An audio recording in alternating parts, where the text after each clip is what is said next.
novo para a gente iniciar essa discussão, tá bom? Sim, professor.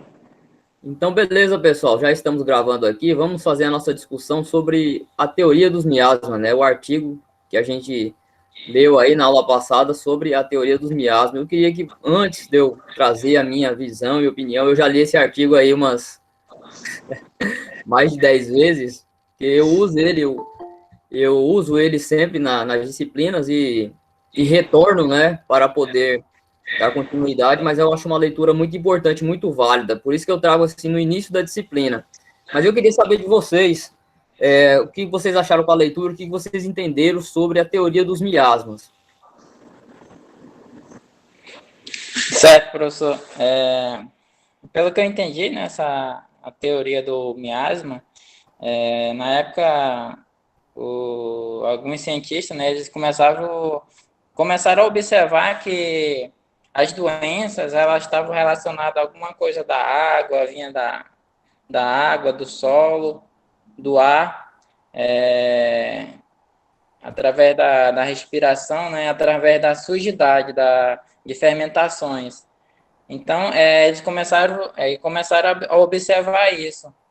E aí, com isso, eles começaram a observar, a estudar. Foi nessa época que começou o aparecimento da higiene, né? Que se eles começassem a ter mais higiene, tipo, tomar mais banho, essas coisas, essas doenças, ela meio que ia desaparecer, uma coisa parecida assim. Muito bem. A gente dá uma volta no passado, né, e a gente começa a imaginar como é que era naquele tempo, né? Como é que era a higiene do povo antigamente, hein? Da população de forma geral. Era bem Era falha, né? Eles não tinham saneamento básico, isso. que eles defecavam, fazendo suas necessidades em potes e jogavam em qualquer lugar. Isso. Então, nesse tempo que o Francisco falou, né? Eles associaram aos maus odores, né?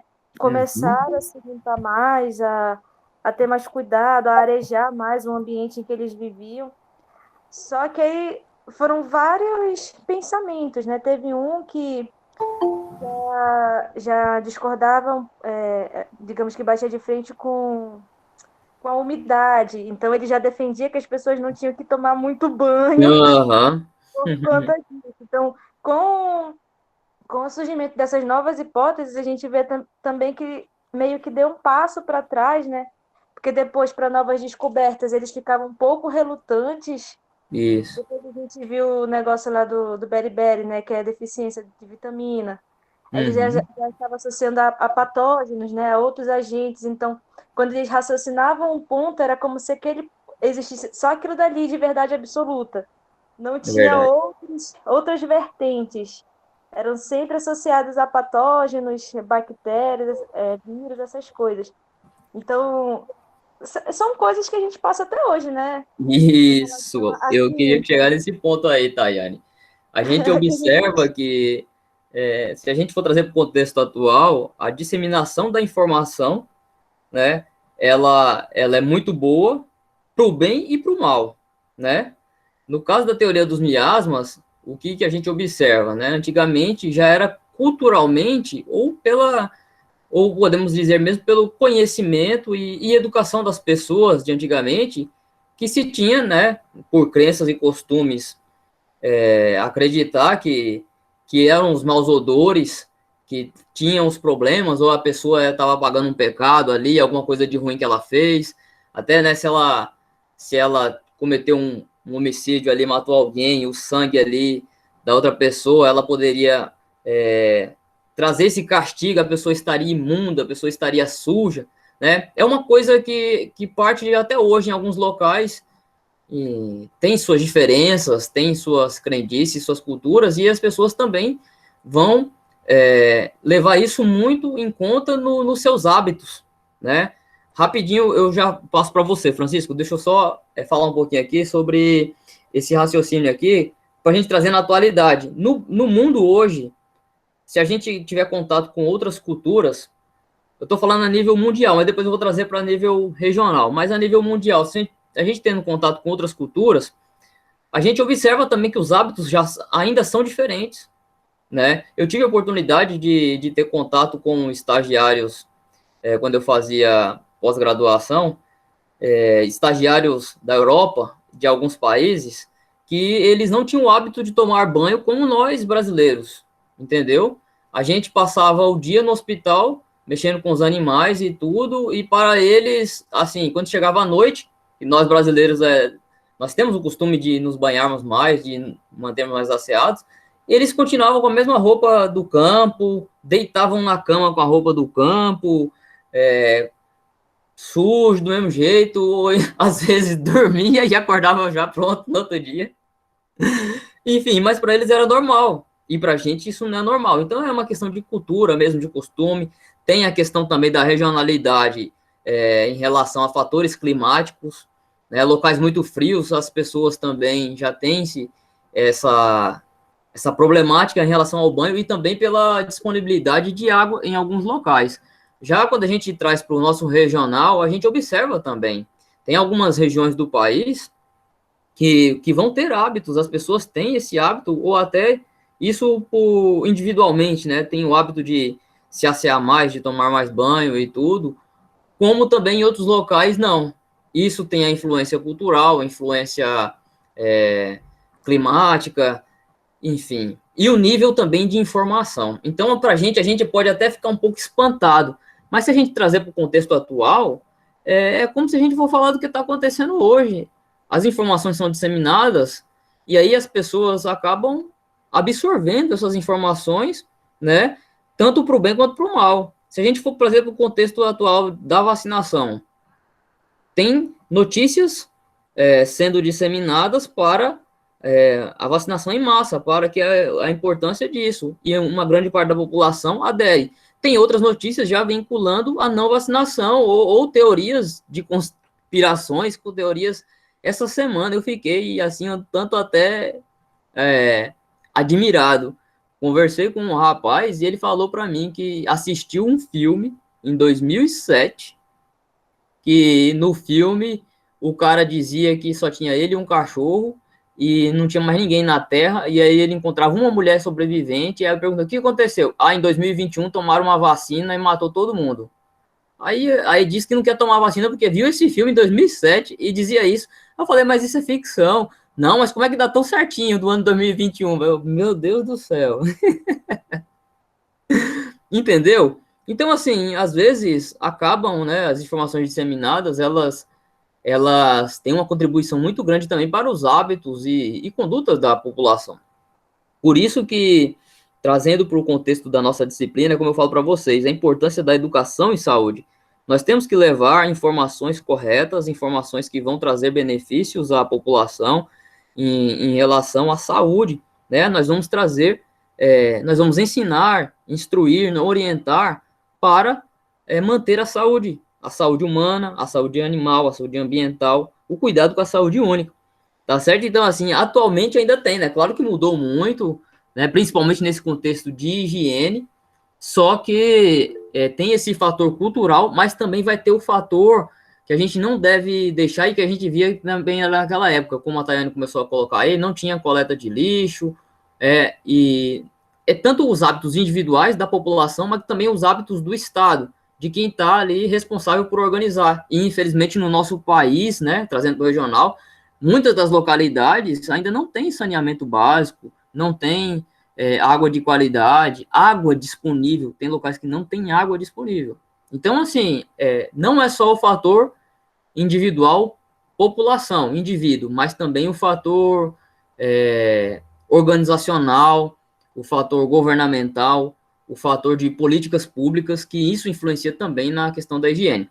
Eu vou abrir aqui a fila para falar. O Francisco ele já tinha pedido, Jéssica, aí daqui a pouco você fala, tá bom? Francisco, fica à vontade. Certo, professor. Aí, em relação aos odores, né, que eles achavam que uma das coisas que trazia doença para a população, aí eles tinham aquela crença, né, de eles usar essências alguns cheiros para colocar no ambiente para eliminar aquele odor e ficar aquele cheiro agradável, e com isso eliminava a doença, alguma coisa assim parecida. Não sei se deu para entender. Aí tem aquela história não sei se você conhece aquela história do mês de maio, né? O mês de maio é o mês das noivas, não sei se você conhece. Conheço. Porque Pode essa falar, história pode falar. que na Europa, né, mês de maio lá é a primavera. E antigamente a questão do banho era meio que proibido por crença. Se a pessoa tomasse muito banho, causava algum mal, né? Alguma coisa assim de crença. E como o mês de maio era primavera, aí tinha bastante flor, e as flores de lá eram muito agradáveis, muito cheirosas, né? Aí nesse mês ocorria muitos casamentos, porque usava essas flores para decorar o ambiente de casamento, até decorar a noiva, para no momento do casamento lá não ter muito Mau cheiro. mau cheiro. Para fazer o buquê também, né? Isso. Eu conheço essa história, eu sei disso, e tem razão. Assim, a gente acha uma coisa um tanto quanto surreal, mas, gente, se a gente for pensar, se o ambiente ele tá com mau odor, não é um ambiente agradável e com certeza não é um ambiente sanitizado. Quem é que gosta de ficar numa casa mal cheirosa, né? Hoje aqui todo mundo é adulto. Qual que é a felicidade do adulto? Chegar em casa, a pia tá limpa e a casa cheirosinha, o lençol limpinho, né? Para dormir, descansar ali, é confortável. Isso é bem-estar, isso é saúde. Agora, quando você está num ambiente que não tem esse cuidado, que não está bem cheiroso nem nada, isso remete a falta de saúde, a falta de higiene, a falta de cuidado. Então, antigamente, né, a gente pensa, pô, eles pensavam mais pela parte do cheiro, mas pela parte do cheiro, querendo ou não, já estava um pensamento de prevenção de doença, de certa forma, né, de prevenção de enfermidades que tinha essa relação. E a gente sabe, quando tem um animal com miíase, a gente já sente aquele cheiro característico de longe. Tá no rebanho, você tá mexendo ali, seja ovino, caprino, bovino, ou até em cães, né, e gatos. Se ele está cometido com miíases, a gente sente aquele cheiro, aquele odor pútrido característico da miíase, né? Então a gente já vai identificar, isso está mostrando que tem um processo de enfermidade ali, não é assim? Então, assim, eles tinham essa relação, era uma coisa muito de crendice, de mau espírito, de tudo. E se a gente for pesquisar mais sobre miasmas, tem a vertente que até hoje ainda acredita, né, segue essa parte de miasmas como maus espíritos e outras coisas assim. Mas a gente está falando aqui especificamente da relação sanitária, da relação higiênica. Então, os miasmas como malodores e a relação que os maus odores têm com a higiene e tem com doença e saúde, tá? Então, assim, para você ver que pensavam mais na questão mesmo do agradável, do odor, mas isso tem uma relação mesmo fiel com a questão de saúde, né? Se está num ambiente sujo, ou se o animal ou a pessoa está exalando algum mau cheiro, ela não está saudável. E até uma das coisas que eu vou passar na aula de hoje para vocês é essa questão da higiene individual. A parte da higiene individual, ela é uma questão de saúde pública e ela é uma questão social também, porque se nós não estivermos bem asseados, se nós não estivermos com o mínimo de cuidado individual, como é que a gente se relaciona com as pessoas? Como é que a gente fica perto das pessoas, ou as pessoas ficam perto da gente se a gente está cheirando mal, né? Isso atrapalha todas as relações, isso atrapalha o convívio. Então, para a gente viver em sociedade, a gente também tem que se cuidar pensando nisso, né? A manutenção de banhos, a manutenção de evitar odores em axilas, em pés, né? Quem aqui nunca teve chulé? E é ruim, às vezes a gente não consegue sentir que a gente acostuma ali com aquele cheiro, mas outras pessoas incomoda, e isso é ruim. E aí, quem não tem namorado ou namorada aí, tem que se manter cuidado, porque quando vai arrumar uma companheira ou um companheiro, se você já começar mostrando esses atributos que não são tão favoráveis, isso já começa também a despencar no relacionamento. E não é porque depois já tá namorando ou casado, pessoal, que a gente tem que deixar o chulé lá ou deixar de se cuidar, não, tá? Tem que continuar, porque isso é um respeito com o seu companheiro e com a sua companheira, tá certo? Então, para a manutenção também das relações sociais, seja amorosa, seja de amizade, seja de trabalho, pessoal, isso é higiene veterinária, isso é saúde. Então, a gente tem que discutir mesmo isso aqui, porque são coisas tão simples e básicas, mas que fazem diferença. Quem é que quer ficar perto de um colega que está com mau hálito? Às vezes ele nem sabe que está com mau hálito, às vezes ele tem um problema, uma halitose devido a um problema estomacal, enfim, ou um problema dentário. Mas isso tem que ter todo esse cuidado, tá? Porque senão isso pode afastar as relações, isso pode criar pré-conceitos, né? Um conceito errado de uma pessoa que ela pode ser subjugada por aquilo ali que talvez é um problema de saúde que ela não se tem em conta, mas isso pode afetar o seu desempenho, né? Enfim, trabalho, relações amorosas, amizades, em tudo. Então, por isso que é muito importante essa manutenção individual pensando no coletivo, tá? No que eu preparei para vocês de apresentação, eu falo isso da importância dessa higiene individual para o coletivo também, tá? Agora, Jéssica, pode falar, por favor, e aí a gente vai continuando aqui a nossa conversa. Bom dia, professor.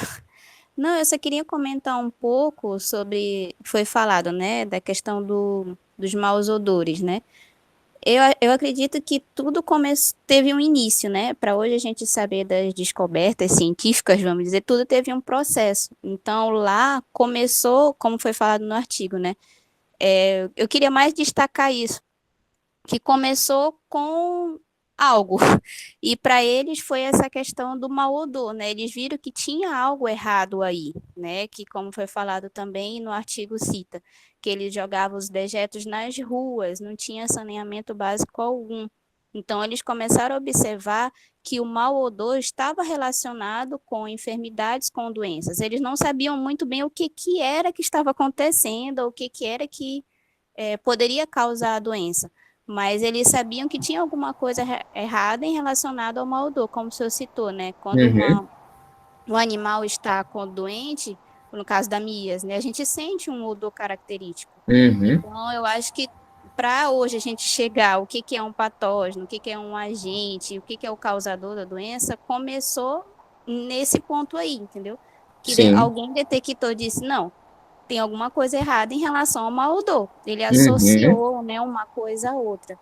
Que por mais que é meio que loucura, às vezes, a gente falar que pessoas viviam nessa forma, mas ainda bem que alguém parou e pensou, não, tá errado. Tem alguma coisa errada e a gente não pode mais continuar vivendo assim. Né? Como às vezes eles não tinham, né, esse asseio, essa limpeza, essa higiene, e viam que cada vez mais as doenças estavam mais proeminentes, né? Então, para evitar que isso aconteça, eles começaram a pensar. Aí daí foi um processo, né? É todo como um evento científico, ele é um processo. Tem que ter um início para poder a gente chegar lá no resultado. E ainda continua, né? Até hoje ainda temos que trabalhar muito para descobrir as causas de possíveis doenças também.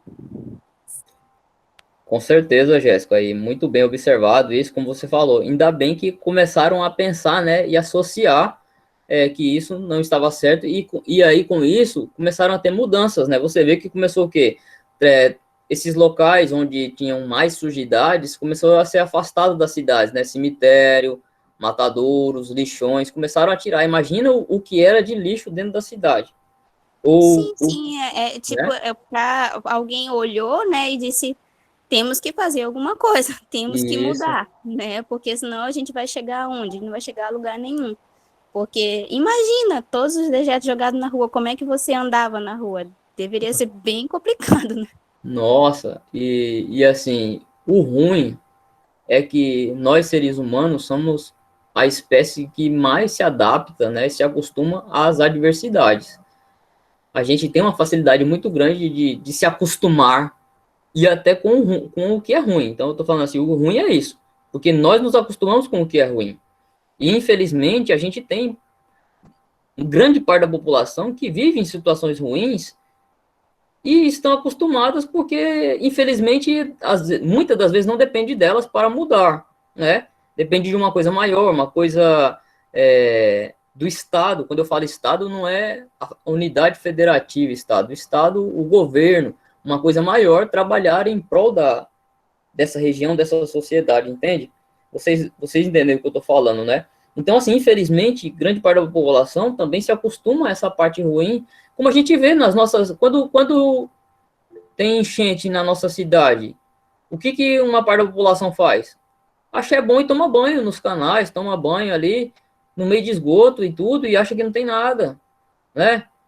Então, assim, são coisas que é como você me falou, Jéssica, parece loucura, mas para um tanto fica acostumado, mas é um problema de saúde pública mesmo. Que aí, outra parte que se atenta, né, fala, não, vamos mudar isso. Então, quem é a parte de mudar isso aqui é a gente. Nós somos atores de metodologias ativas para promoção de saúde, para educar para a saúde. Então, a gente tem que orientar no que deve ser feito na parte de cuidados básicos, higiene básica, né? E isso advém não só enquanto hoje nós somos profissionais, né? Eu já considero vocês médicos veterinários, tá, meus filhos? Daqui uns dias vocês já estão aí com a carteirinha na mão, vocês vão ser de fato e de direito.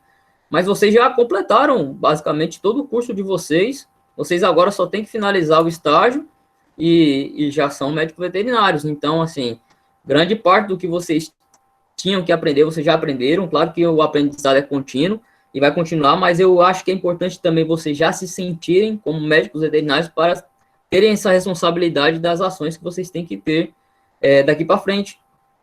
Desde quando a gente entra na graduação, seja de qualquer profissão, a gente já é formador de opinião. E aí a gente tem que ter uma opinião formada, uma opinião orientativa para as coisas boas, para o nosso trabalho, que é a manutenção da saúde única. Né? Então, a gente vai estar aqui, ó, a responsabilidade da gente pegar e quando vê uma coisa errada, orientar, né? Saber conversar, saber educar, saber sensibilizar. E a gente começa isso aonde? Dentro da nossa casa. E eu falo isso, pessoal, sem pudor nenhum, sem nada. Eu sou médico veterinário, né? Eu tenho meus pais aqui, meu pai é até engenheiro agrônomo, aposentado, minha mãe é aposentada também, mas tem suas crendices e culturas e costumes populares que eu fico tentando ajeitar e ajudar. Então, assim, eu lembro quando ele estava na graduação, minha mãe cortando carne uma vez, caiu a carne no chão. Aí eu, mãe, joga fora. Não tem nada não, isso aqui não... Aí eu falei, já encheu de bactéria. Não dá tempo não. Então, acha que tem aquela regra dos 5 segundos, né? Ou não, só caiu de um lado, vou lavar, ou não sei o que, não. Então, outra coisa, né? A gente tem um gato, a gente tá almoçando, e o gato, na hora que chega para almoçar, vem e fica no pé do meu pai. Ele vai lá, pega a ração do gato, pega com a mão, bota pro gato, aí passa a mão no gato e vem almoçar. E o pai vai lavar as mãos. Mas por que gato passa Covid? Eu falei, mas não é só por causa de Covid, é questão de qualquer saúde. Você pegou no animal ali, você sujou a mão, você vai pegar nas panelas, no garfo, na faca, você tem que cuidar da sua saúde. Então são cuidados básicos que a gente, mesmo dentro de casa, a gente já tem que começar a ir trazendo. Então, assim, isso é normal, e até pra gente mesmo, pessoal, porque às vezes a gente mesmo esquece, né, de coisas básicas, simples, mas aí é o básico e o simples, né, o arroz com feijão, que é muito importante, que não deve ser deixado de fazer. Então, vai no banheiro, nós mesmos temos que lavar as mãos, temos que limpar direitinho, sempre que for comer. Nós somos médicos veterinários, toda hora a gente está mexendo com bicho, principalmente quem tem animal em casa. Quem é que não fica pegando no gato, no cachorro? E aí, se a gente não tiver cuidado em higiene, a gente às vezes passa a mão no olho, passa a mão na boca. A minha sobrinha, no final do ano passado, ela teve toxoplasmose ocular. A gente tem gato em casa, o gato pula em todo canto. Será que o gato é desparatizado, o gato é cuidado da saúde dele direitinho e tudo, mas ela teve, o que aconteceu? Foi uma baixa de imunidade? Será que ela não teve um cuidado na higiene? Será que foi na alimentação, né? O que aconteceu? Mas a gente tem que tentar diminuir, né, prevenir de todas as formas para que essas doenças não ocorram, essas zoonoses, né, que são doenças transmitidas naturalmente entre homens e animais. Então, isso é só um ponto para você ver. Dentro de casa mesmo, a gente já faz educação em saúde. Então, a gente tem que orientar, e até mesmo também, na educação e saúde, não só para a saúde humana, especificamente que a gente está falando aqui, mas para a saúde animal também. Onde é que o animal tem que ficar? Um ambiente limpo, um ambiente confortável para ele, lembra das liberdades do animal, né? Livre de desconforto, né? Um local que ele esteja seguro, abrigado de sol, de vento, de chuva, um local que ele tem que ser lavado, tem que ser limpo, tem que ser desinfetado, as vasilhas dos animais, o tipo de alimentação, enfim, são todas coisas que são básicas, mas são muito importantes e relevantes, tá certo? Acho que a Emília levantou a mão para falar, não foi, Emília?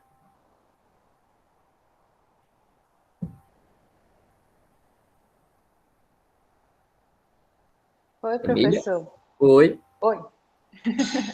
Não, é só que eu ia comentar aquela parte que o senhor estava falando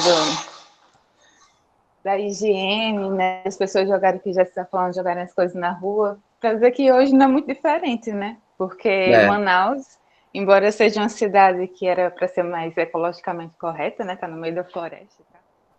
Mas não é semeada, né? A menor parte da cidade é semeada, grande parte não é ainda. Então, o esgoto vai, do jeito que sai da nossa casa, vai para o rio. Ainda. É verdade. Infelizmente.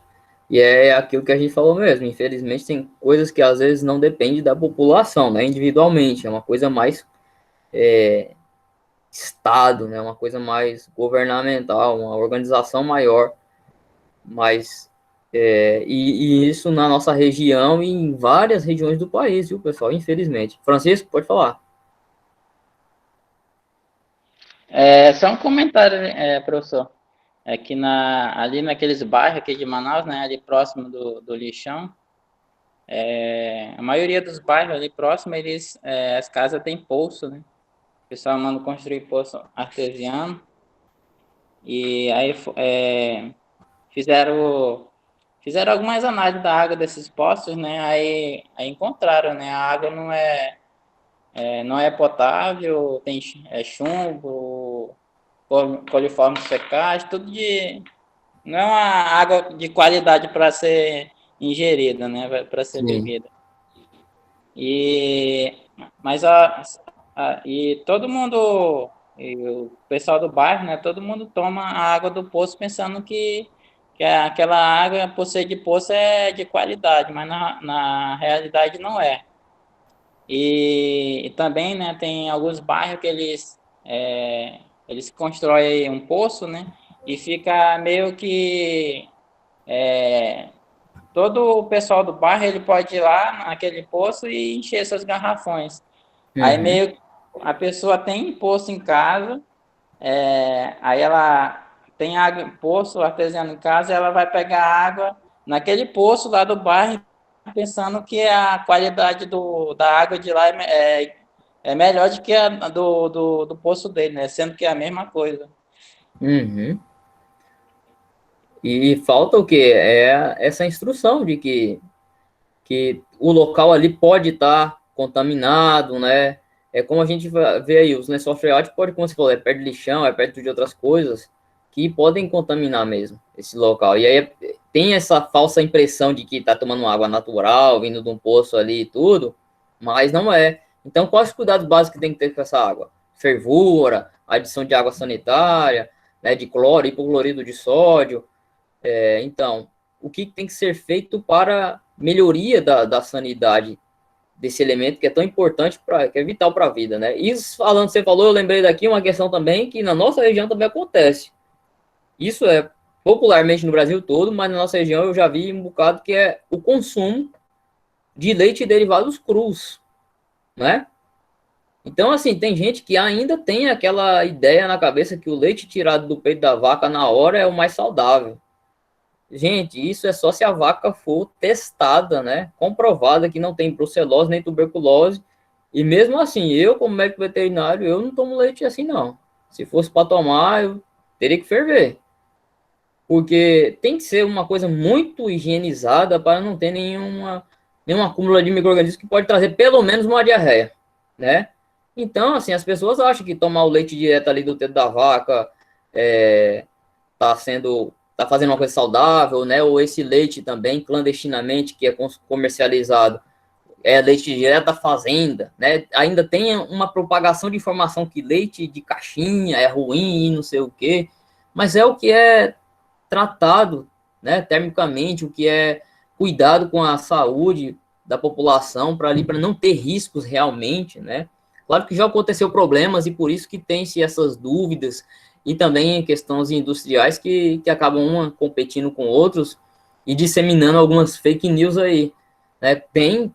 Já teve casos, infelizmente, de adição de compostos que prejudicam a saúde da população, né, no leite. A gente já viu aí coisas como formol, peróxido de hidrogênio. Infelizmente, quando eu estava na graduação, eu presenciei uma fazenda leiteira que o pessoal utilizava peróxido de hidrogênio no leite, e assim, eu enquanto estagiário ali, né, enfim, não tinha voz, nem vez para falar nada, mas pelo menos eu já sabia que dali não era para tomar leite.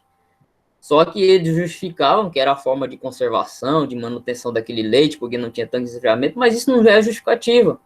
Tudo isso causa problema, né?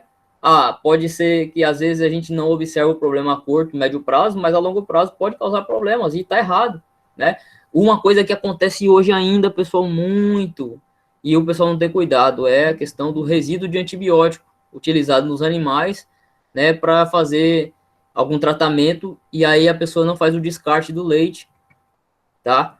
Tem muitos laticínios que eles vão fazer testagem ali, mas dependendo da quantidade que for, tem-se um mínimo aceitável, e ali vai sendo diluído em outros leites, né, de outras propriedades, enfim, e aí às vezes nós estamos sendo, infelizmente, contaminados aí com substâncias que uma hora que a gente precisar realmente de uma base antibiótica, talvez pode fazer um mal, né? É uma problemática grande, né? Uma problemática grande, porque o uso indiscriminado de antibióticos na medicina veterinária, isso é um problema para a resistência de micro-organismos para os animais e um problema também de saúde pública, que posteriormente pode causar um grande dano para a gente. Então, assim, muitas coisas, é o consumo de queijo coalho, né, para fazer ali o X caboquinho e tal.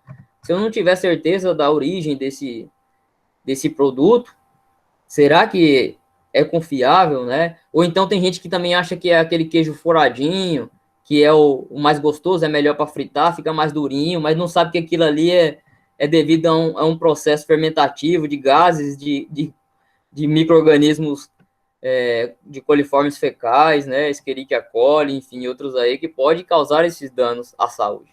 Então, pessoal, são coisas que a gente vê que é básica, né, básica para a gente que é técnico, né, que a gente tem esse conhecimento, mas que seria muito importante, e é importante que a população saiba, e ela também não seja acometida por isso, né, mude esse pensamento. Então, é uma das coisas que eu gosto muito de trabalhar, até tem aqui, né, na sala orientando os meus aí, Luiz Felipe e Aydra, que a gente sempre, quando faz um trabalho de pesquisa, a gente traz algum cunho de educação em saúde. O que isso aqui pode trazer de melhorias para a saúde da população. Inclusive, ontem, né, nós tivemos a felicidade da publicação do artigo da Aydra, caracterização dos MEIs comercializados, caracterização qualitativa dos MEIs comercializados em Manaus. Então, Aydra, aqui, publicamente, eu quero parabenizar você, tá? E a toda a equipe pela publicação de seu trabalho, um trabalho muito relevante, né? Ainda mais que a gente tem poucos dados sobre mel de abelha sem ferrão, e você trouxe aí no seu trabalho, você fez uma pesquisa muito importante para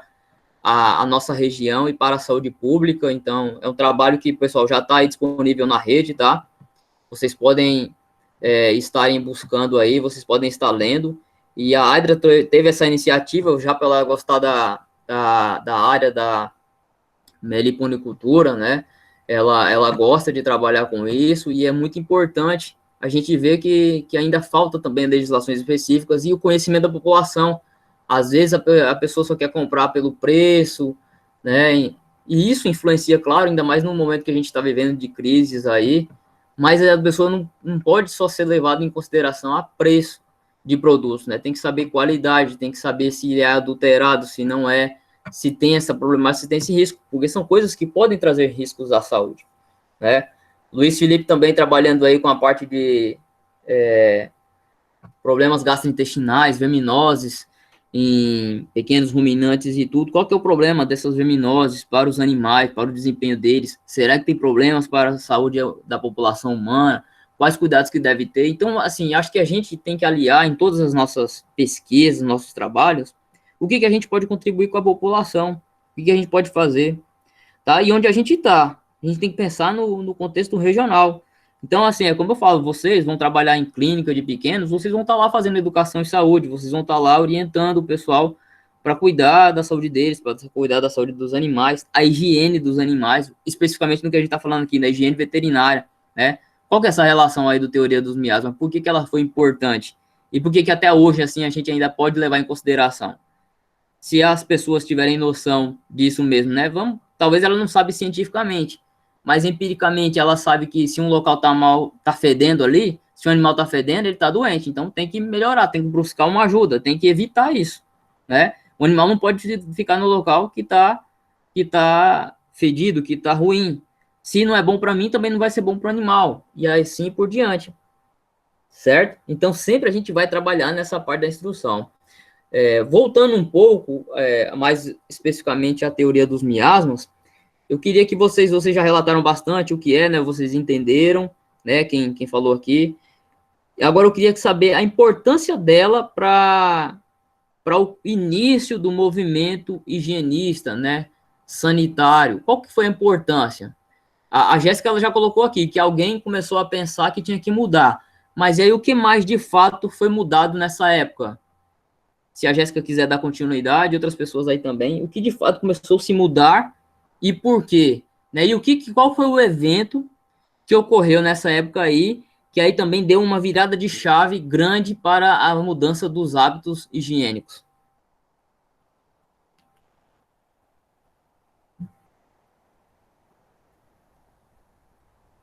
Bora lá?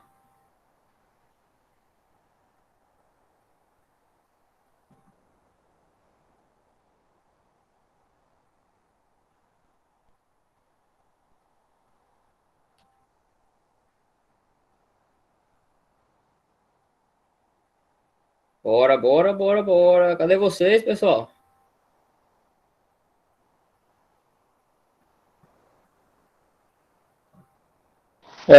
Professor, Sim? eu não sei se vem ao caso, né? Teve uma situação antigamente que um cientista, pesquisador, ele, em relação à vacina da varíola, né? Sim. Ele observou que a varíola, né, tinha a ver com uma parte de higienização. Ele sabia que ele observou que essa doença vinha dessa parte de higienização, só que ele não conhecia o agente. Aí ele começou parece que ele, só com essa questão de quebrar o ciclo, né, do agente, ele parece que ele conseguiu evitar uma epidemia nessa localidade. Aí parece que foi uma das ações dessa parte, né, da higienização. Sim, com certeza. Você falou da varíola aí também, que nem a questão de epidemias, a teoria dos miasmas, é isso que você está falando, exatamente. Ela ajudou muito na redução da propagação de epidemias, porque os simples atos higiênicos que começaram a ser feitos, né, a partir da prevenção de maus odores, né, como lavar as mãos, assear-se mais o corpo, usar substâncias que também trariam uma melhoria para a água, né, para os locais em relação a esse aspecto de diminuição de odor. Esse simples fato de lavar as mãos, ele também, pessoal, isso é uma coisa não é de antigamente não, é mais atual. Evitou epidemias de cólera. Se a gente for observar também no procedimento cirúrgico, a medicina veterinária e a medicina, elas evoluem juntos, né? Vem evoluindo aí de acordo com o tempo. E só no simples fato de mudar os procedimentos cirúrgicos, que antigamente se faziam sem luvas e sem cuidado, ou até mesmo sem lavar as mãos, a taxa de morte, né, de sucesso nessas cirurgias eram muito baixas. E depois que começou-se a lavar-se as mãos, a paramentação e tudo, o sucesso que se teve nesses procedimentos, sejam em humanos ou em animais, melhorou drasticamente, tá? Então, assim, tudo é importante a gente ter essa visão do que eu tenho que fazer para ser o mais correto possível. Não é porque eu estou no campo que eu vou trabalhar com grandes animais, seja dentro de uma pocilga de suíno, seja num curral, que eu tenho que pegar e fazer uma medicação sem uma antisepsia, sem um cuidado nenhum, se caiu a agulha no chão, não trocar, ou usar a mesma agulha em vários animais, enfim. É um animal, é um ser vivo, e ele merece respeito, ele merece todo cuidado, porque é o básico que a gente tem que fazer. Se fosse na gente, a gente não ia querer que a pessoa também fosse aplicar uma injeção na gente, fizesse ali o mínimo de passar um álcool, né, fazer uma antisepsia, aplicar com cuidado no local correto e tudo. Então a gente também tem que fazer isso e instruir as pessoas nisso, nos animais, tá? Então são medidas básicas que evitam formação de abscessos, que evitam outras enfermidades, né? E aí a gente está falando aqui de coisas sanitárias básicas, mas isso também vem para o manejo alimentar, né, para o manejo das instalações. Então, são coisas que a gente, quando vocês vão ver, hoje eu vou falar sobre o objetivo da higiene veterinária, é a criação de animais de uma forma que seja zootecnicamente produtiva, mas também com o cuidado sanitário sendo levado em consideração, tá? Isso porque quando a gente está cuidando da saúde desses animais, a saúde é relacionada a bem-estar e a bem-estar é produtividade. Os animais vão produzir bem e vão produzir seus produtos, né? Leite, ovos, carne, mel, enfim, tudo com qualidade que vai chegar para esse consumidor final depois, né? Claro que tem que passar por os processos também, tem que ser todos cuidados, mas vão chegar com segurança até a população. Então, é uma grande responsabilidade que nós, médicos veterinários, temos. Então, assim, voltando aí à teoria dos miasmas, né? Ela começou, esse movimento começou ali a melhorar, a ter esses cuidados básicos, e aí, com observações, começou-se o quê? Qual foi a teoria que, juntamente com a teoria dos miasmas aí, a gente até observa no artigo, que foi desenvolvida e começou também a dar uma melhorada boa na higiene? Seria a teoria microbiana, professor? Isso, a teoria microbiana. Então, depois que começou, né, o advento do microscópio, a hipótese e a confirmação de que existiam seres microscópios, né, invisíveis a olho nu, mas que causavam doenças, começou-se a ter um combate a esses seres que causavam essas doenças, né, esses micro-organismos. E aí começou as produção de soluções antissépticas, né, produção e uso em larga escala, né, também antibiótico, terapia e tudo, e começou-se a melhorar muito a questão sanitária também, né? Só que aí nem tudo são flores, né? Como a primavera que o Francisco Dantas falou aí na Europa, no mês de maio lá, e as mulheres casarem, né? E terem os casamentos. Maio, mês das noivas, enfim. Mas nem tudo são flores porque essa teoria começou a ser dominante, né, Jéssica? E qual que é o problema? Que até a Tayane também colocou no início aí. Infelizmente, as pessoas começaram a virar os olhos só para isso e esquecer o resto. E aí não tinha-se ainda o conhecimento também de que outras doenças poderiam ser ocasionadas não só por micro-organismos. E aí a gente entra para que outra teoria? Que é o que a gente utiliza até hoje. E, professor, em relação a essa teoria microbiana, né? É interessante que surgiu de uma doença que estava acontecendo na época, no caso, né? Uhum. Que nem era, na verdade, como ele fala no texto, né? Um micróbio. Uhum. É o micróbio de Beriberi, né? Que ele falou, que ele citou. Na verdade, a causa nem era um agente, era uma deficiência de vitamina, né? Isso. Então, eles até culparam um alimento, que no caso era o arroz, né?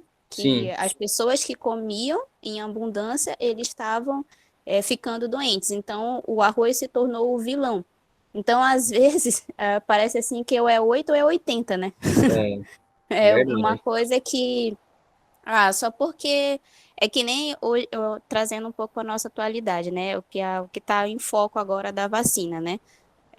Tem as reações da vacina, né? Já ouvi muita gente dizer que não vai tomar vacina por causa da reação de 1 a 2 dias.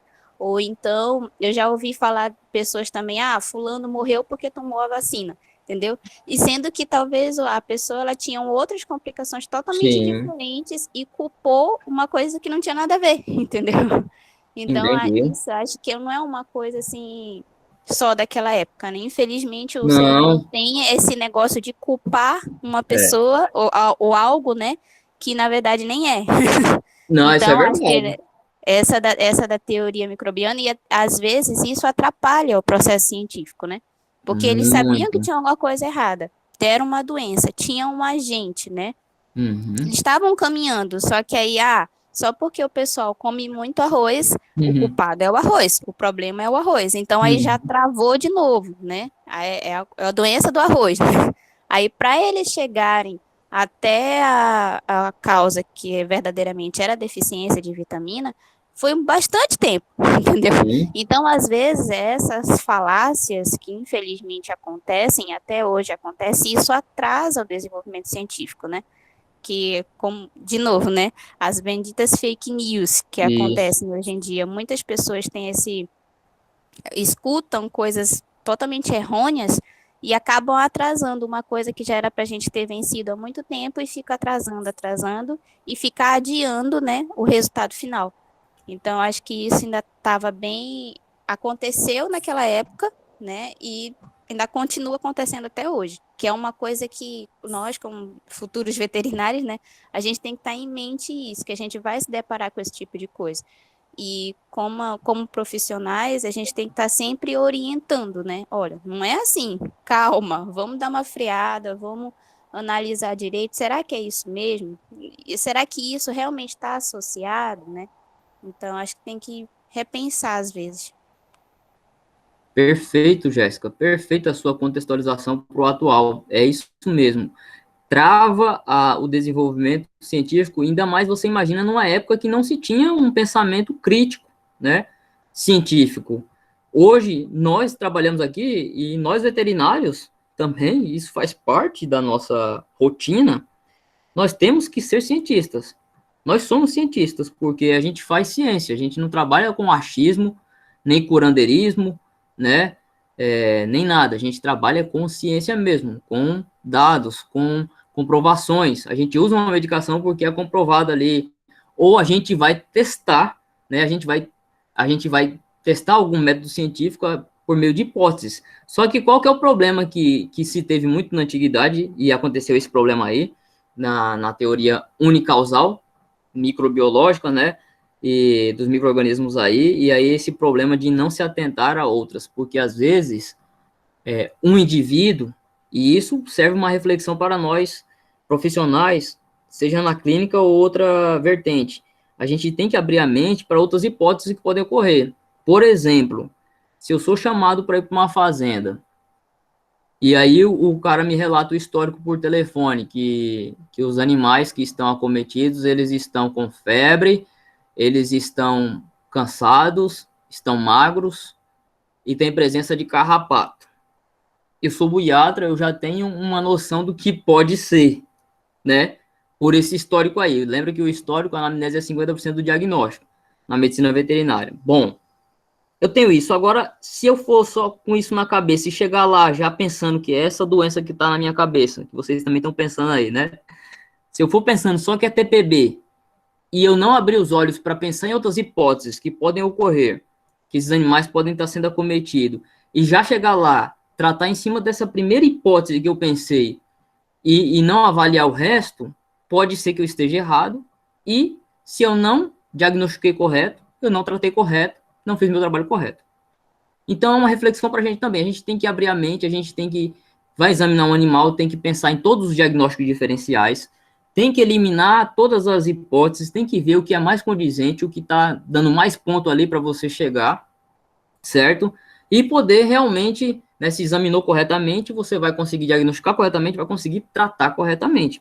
E na parte do desenvolvimento científico, hoje a gente, né, que somos cientistas, e trabalhamos com pesquisas e tudo, e vocês na vida profissional de vocês também vão fazer isso, a gente consegue já ter um olhar mais crítico e abrir essas hipóteses, mas na época não era. Então teve esse problema aí, e como você viu, se só pensava que era micro-organismo, depois acharam que era outra coisa, que era o quê? Arroz. Só o problema de uma deficiência nutricional. Mas a gente tem que ver que tem várias coisas envolvidas, que aí vem para a teoria que a gente utiliza hoje, né? Depois de um tempo começou a observar que não é só uma causa, ou não é só micro-organismo, ou não é só deficiência nutricional, ou as coisas podem também incorrer em conjuntos, né? Que aí o que relaciona o processo saúde e doença, a evolução do processo enfermidade? É a tríade epidemiológica. Quem é que compõe a tríade epidemiológica? O indivíduo, o ambiente e o agente etiológico. O agente etiológico não necessariamente precisa ser um micro-organismo. Pode ser um agente físico, um agente químico, né?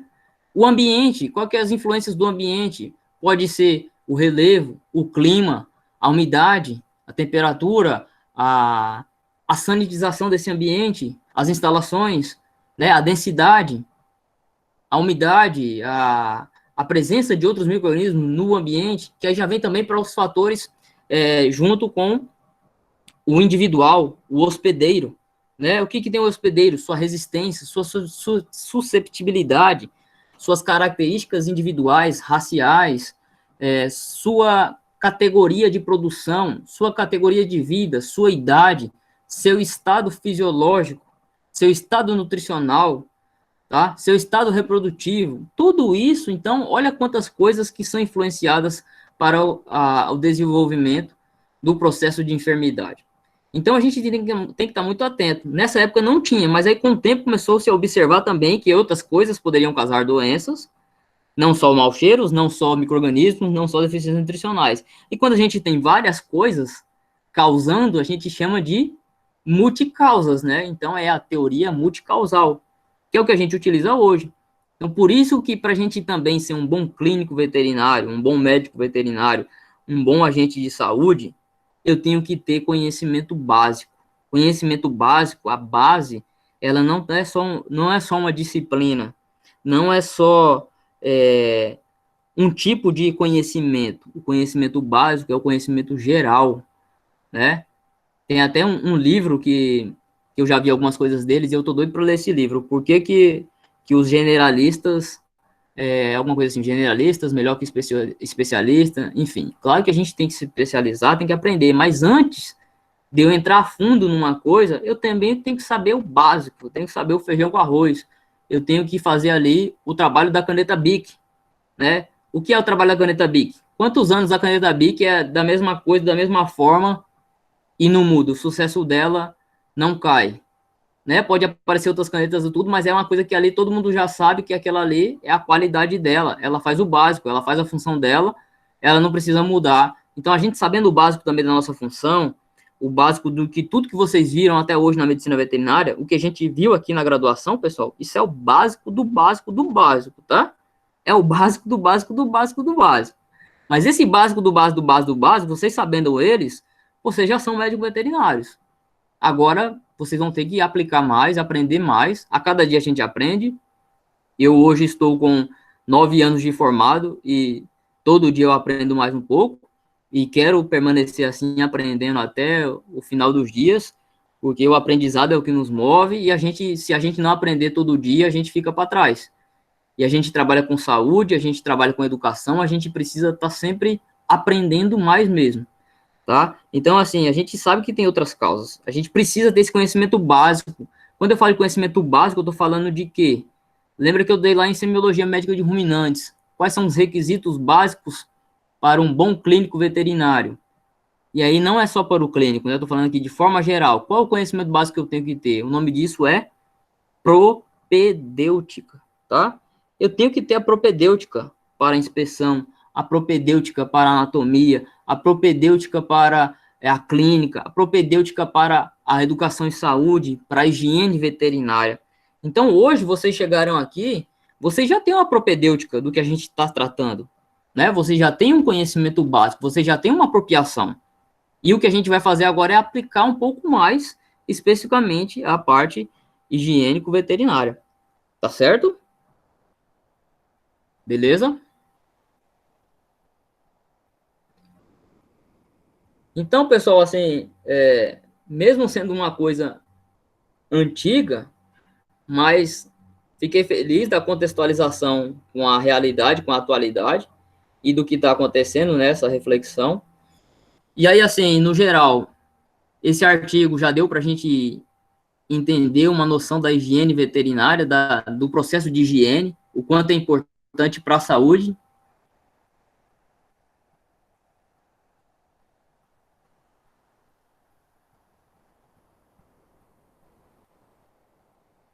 E aí, quem mais pode falar?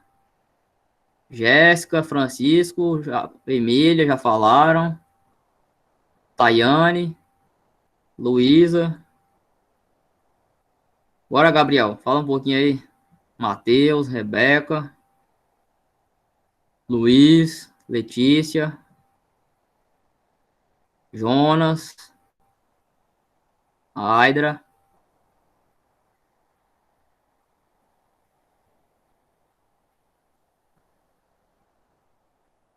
Presente, professor. Pode falar. Presente. Você tá me ouvindo? Presente, tranquilo. Tem alguma coisa para contribuir, Aydra, sobre esse assunto que a gente está tratando?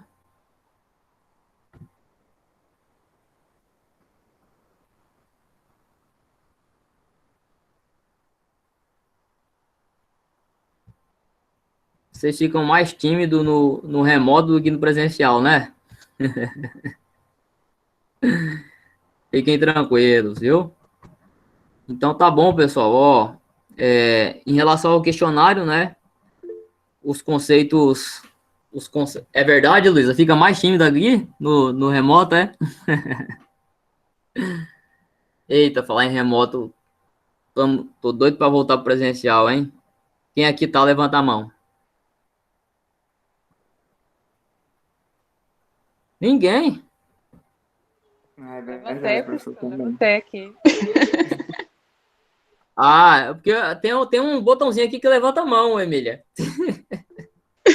Tá bom. Ah, agora sim. Agora eu tô vendo um monte aqui, ó. Isso. Pois é, vamos torcer que as coisas continuem melhorando para a gente voltar o quanto antes pro presencial, né? Enfim, pessoal, então a parte do questionário, esses conceitos, né, são conceitos básicos, mas são extremamente importantes. E a aula que eu preparei para vocês hoje, eu vou traduzir não, desculpa, eu vou trazer esses conceitos, né, aplicado eles à higiene veterinária. Então, na apresentação de hoje, vocês vão ver isso bastante, tá? E aí, como nossa atividade, né, continuação a nossa metodologia, vou passar agora para vocês, tá? Essa apresentação. Eu peço que vocês assistam e aí vou dar um prazo para vocês fazerem também um resuminho sobre elas, tá bom?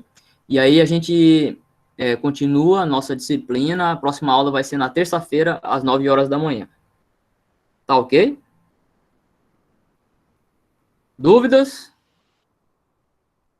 Ok, professor. Tá certo, Jéssica. Alguém tem alguma dúvida, alguma coisa? Gabriela Noda. Beleza, professor. Então, beleza, pessoal. Então, já vou colocar lá no sistema para vocês, tá? Vocês assistem, fazem um resuminho de vocês e desejo um bom fim de semana. Se cuidem, tá? Descansem também. Terça-feira estamos de volta. Beleza? Beleza. Bom fim de semana, professor. Obrigado, Jéssica, para você também. Bom fim de semana, professor. Até mais. Obrigado para vocês também, pessoal. Fiquem com Deus. Um abraço. Tchau, Carol. Tchau, André. Falou. Valeu. Tchau, Gabriela. Tchau, Carol. Tchau, Clícia. Tchau, Aydra. Vocês também se cuidem. Até mais. Tchau, tchau.